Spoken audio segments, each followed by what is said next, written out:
অনেক ঝড় হলো, অনেক ক্ষয়ক্ষতি হলো, রাস্তাঘাট জাম হয়ে গেছে, বাড়িঘর সব উড়ে গেছে, এর ভিতরে আপনি বাসের মধ্যে কি করতেছেন?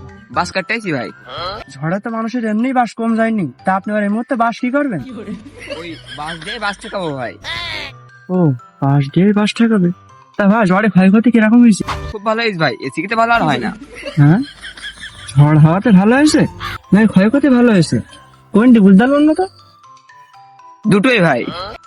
ভাই তা আপনার কি ক্ষতি হয়েছে বলেন তো? বাংলাদেশের আবহাওয়া কেমন দাদা আপনি বুঝতেই পারছেন, প্রচন্ড গরম।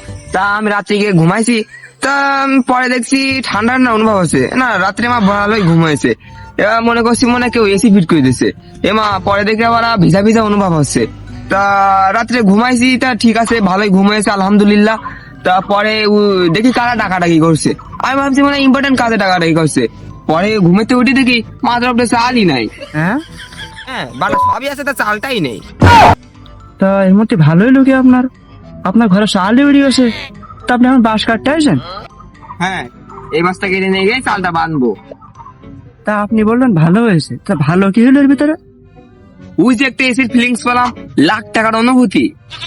তা আপনার ঘরে চালটাই তো উড়ে গেছে এই অনুভূতি পাতিকে, তা সাড়ে কথা দিয়েছেন না একবার? চাল উঠে গেছে, তা কি হয়েছে? এই বাস দিয়ে আমি আবার চাল বানাবো, যতবার উঠে দেবে ততবার বানাবো, কিন্তু এই যে লাখ টাকার এসির অনুমতি এ তো আর আমি পাতাম না। হয়, চালের মধ্যে কি হয়েছে, চাল তো আবার লাগানোই যাবে, কিন্তু এসি তো লাখ টাকা, টাকা নিয়ে তো লাখ টাকা লাগানো যাচ্ছে না।